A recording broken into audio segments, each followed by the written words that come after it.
కాంగ్రెస్ బీజేపీపై మండిపడ్డారు మాజీ మంత్రి BRS working president KTR.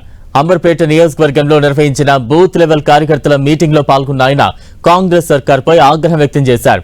Congress ప్రభుత్వంపై ప్రజలు తీవ్ర ఆగ్రహంతో ఉన్నారన్న ఆయన రాబోయే రోజుల్లో వచ్చేది బీఆర్ఎస్ ప్రభుత్వమేనని ధీమా వ్యక్తం చేశారు. బీజేపీ ఆడించినట్లు కాంగ్రెస్ ఆడుతోందని, రాష్ట్రంలో అన్ని వర్గాల ప్రజలను కాంగ్రెస్ మోసం చేసిందని ఆరోపించారు కేటీఆర్. ఎప్పుడెప్పుడు ఎన్నికలు వస్తాయా, ఎప్పుడెప్పుడు ఈ దిక్కుమాలిన కాంగ్రెస్ ను తీసి ఆ మూసీ నదిలోనో బంగాళాఖాతంలోనో పారేయాలన్నా అన్నట్టుగా ప్రజలు ఎదురు చూస్తా ఉన్నారు. రాష్ట్రమంతటా రైతులు ఎదురు చూస్తున్నారు. కళ్ళల్లోంచి నీళ్లు వస్తలేవు, కన్నీరు కాదు నెత్తురు నెత్తురు గారుతున్నది ఇలా రైతులకు. అట్లాంటి పరిస్థితి ఉన్నది. మరి తప్పకుండా ప్రజల్లో అభిమానం ఉంది, ప్రజల్లో కేసీఆర్ గారిని తిరిగి తెచ్చుకోవాలి అనే ఆరాటం ఉంది. ఈ 2.5 సంవత్సరాలలో ఏం జరిగింది?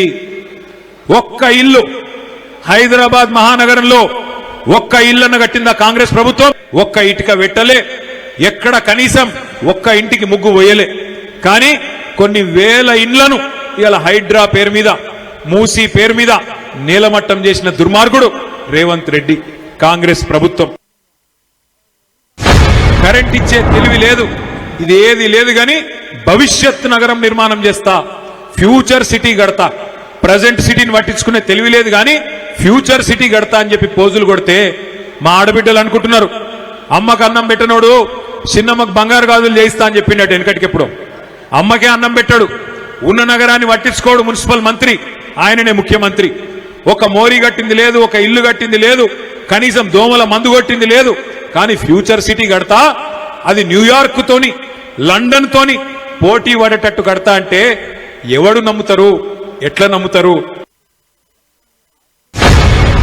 ఎంత కండలు తిరిగినోడైనా 3 నెలల పిల్లలు పుట్టిస్తాడా అని మాట్లాడుతుండే రేవంత్ రెడ్డి. నేను అడుగుతున్న రేవంత్ రెడ్డి, 3 నెలల పిల్లలు పుట్టరు మాకు ఎరికేరా భయ్, కానీ 30 నెలల పిల్లలు పుట్టకపోతే నిన్నేమనాలి? మరి నేనేం అనలే. మళ్ళా సుమా 30 నెలల పుట్టిరా లేదా? మరి నువ్వు చెప్పిన పథకాలు ఒక్కడన్నా పుట్టిందా? మరి ఏమనాలి నిన్ను?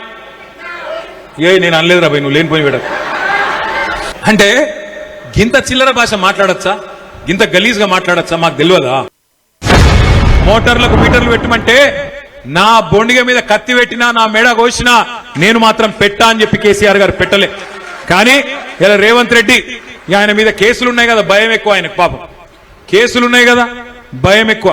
అందుకే మోడీ చెప్పంగానే, మోడీ తానా అనగానే తందానా అన్నాడు.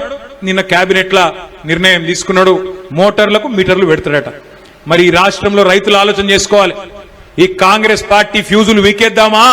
కాంగ్రెస్ పార్టీ ఫ్యూజులు వీకి వీళ్ళను బంగాళాఖాతం లేద్దామా, లేదా ఇట్లనే చూసుకుంటూ ఊకుందామా?